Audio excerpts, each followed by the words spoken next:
ada lagi seperti gambar foto saja. Kemudian pada saat mereka membaca mantra, foto itu disilet satu kali saja, siletan mereka juga kecelakaan juga ada.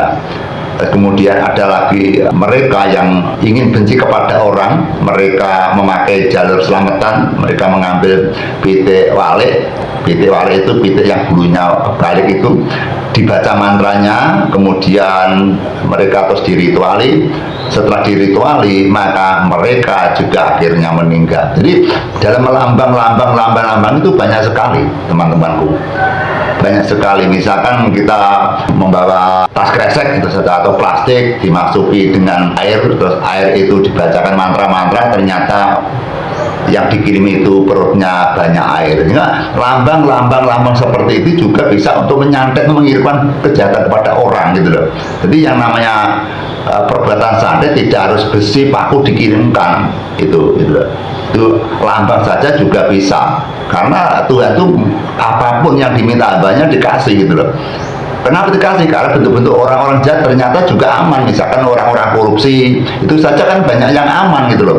Para maling-maling, para orang-orang yang merampok, itu saja juga dikasih makan, dikasih rezeki, dikasih keselamatan gitu loh. Sehingga Tuhan atau Allah Subhanahu wa Ta'ala itu selalu memberikan doa-doa pada hambanya. Namun resikonya itu tergantung kepada hamba tersebut. Apabila mereka menjalankan perbuatan yang buruk, menjalankan yang baik, nanti titik nilai-nilai juga tentu tidak sama.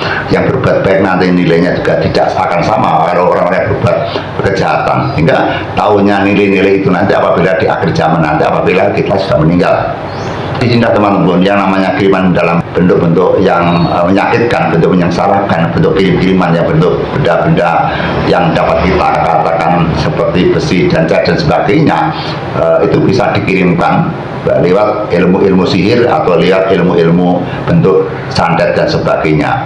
Tapi kita akan sulit untuk menerangkan karena hal ini merupakan hal yang berbahaya, hal-hal yang sangat sensitif sekali, karena kita memang tidak mempelajari santet secara maksimal, tapi kita sering diberitahu oleh nenek moyang kita, sering diberitahu oleh mbah saya, bahwa mbah saya saja sering mendapatkan serangan santet itu teman-temanku.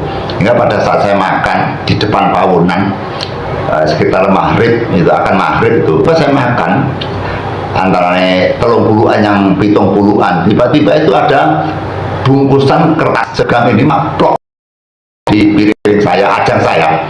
Di dalam piring itu saya sudah kasih jangan terong sama sayurnya, sama kuahnya. Ketika kejatuhan bentuk kertas biasa itu mapok di atas piring saya. Setelah piring tadi kejatuhan kertas, saya berteriak memanggil nenek saya, "Mbah, ini apa?" Sama mbak bedok saya, dan nenek saya diambil, kemudian dibuka, ternyata isinya paku, silet, kembang telon, terus kemudian seperti kerokan besi itu, dan perabot-perabot yang lain. Langsung mbak saya langsung ndrodok diberikan kepada kakek saya. Kemudian sama kakek saya langsung dibakar di depan pawunan itu, diberikan doa-doa apa kita tidak tahu, agar kita aman, keluarga juga selamat. Jika sering kejadian seperti ini di rumah saya, sering sekali. Dan tetangga saya berada di desa Bendorejo, kecamatan Ujar, Kabupaten Blitar. Keluarga saya sudah terkenal, sudah mengetahui masyarakat sana. Kalau dari keluarga saya, keluarga sosok bini sepuh, itu semua tahu.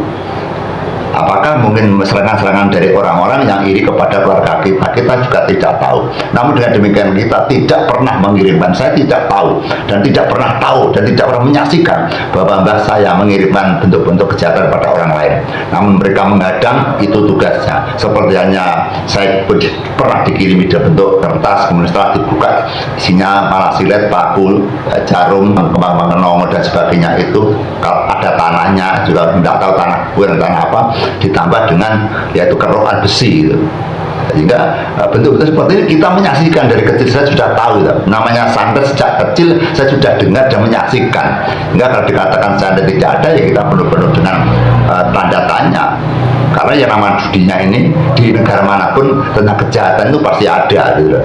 Jadi namanya kebaikan, kejahatan pasti ada. Bentuk-bentuk yang mistik, yang bisa bentuk badan halus dan tidak, itu jagat juga ada, jagat kasar dan jagat halus itu pasti ada. Alam bulat dan alam bulung juga ada. Sehingga di dunia ini banyak beraneka ragam yang aneh, yang ajaib. Sehingga apabila kita tidak menyadari, ya gimana? Banyak sekali kejadian-kejadian di masyarakat ini yang aneh dan ajaib. Kita hanya bisa menyaksikan, kadang kita juga heran. Keheranan itulah bentuk kuasa-kuasa Tuhan yang diberikan kepada hambanya. Ya, kita ya bisa heran, bisa tidak, karena yang namanya Tuhan tidak ada, ternyata ada, itu saja merupakan hal yang mengherankan gitu. Kalau kita bisa mengungkap bahwa Tuhan itu tidak ada, kita berteriak minta tolong pada kita, misalnya kejatuhan apa, Tuhan tidak datang.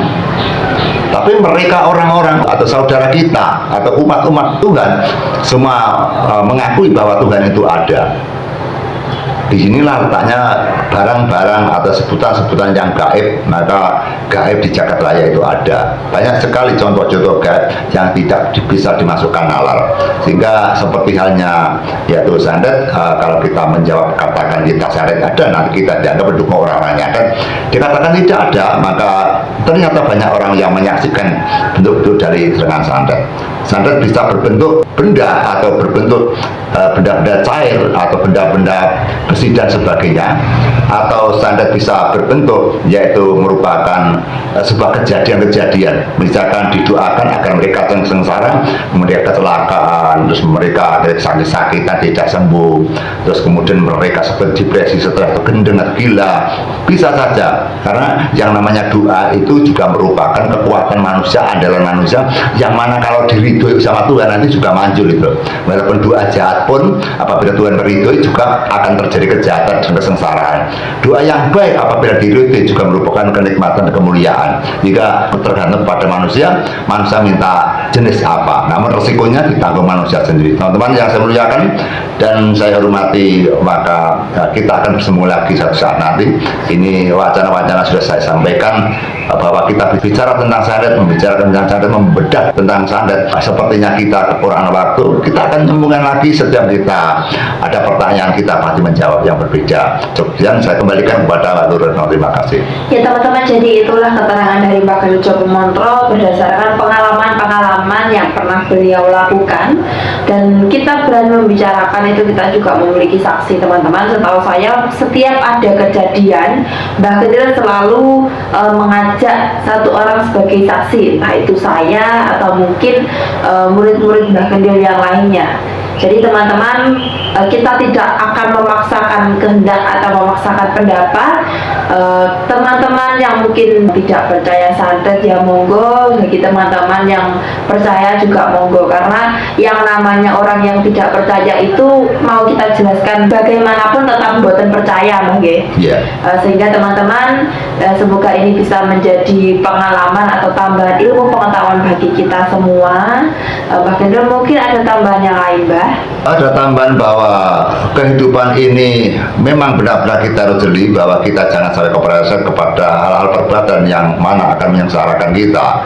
Sehingga kesenangan, kebanggaan, kemudian kesombongan kita, yang mana kita merasa sombong, merasa menang, kita bisa membunuh orang, kita sudah bisa menyakitkan orang, maka perbuatan ini akan ditagih oleh Sang Pencipta alam di akhir zaman nanti, bahwa apa yang kita lakukan, apa yang kita tanam, maka kita akan memetik. Sebelum kita menanam, sebelum kita melakukan tindakan-tindakan atau pekerjaan yang jahat, maka kita merenungkan bahwa di suatu zaman nanti kita akan dipanggil Sang Pencipta, kita akan meninggal, dan disitulah letak tanggung jawab kita apa yang kita akan lakukan. Apabila kita berbuat baik, maka hasilnya juga baik. Kita berbuat buruk, maka tentu kita akan mendapatkan kesengsaraan di alam akhir nanti. Terima kasih. Ya teman-teman, cukup sekian, semoga video ini bermanfaat dan sampai jumpa di video kami yang selanjutnya. Wassalamualaikum warahmatullahi wabarakatuh. Waalaikumsalam warahmatullahi wabarakatuh. Semoga akhir amin. Amin ya rabbal alamin.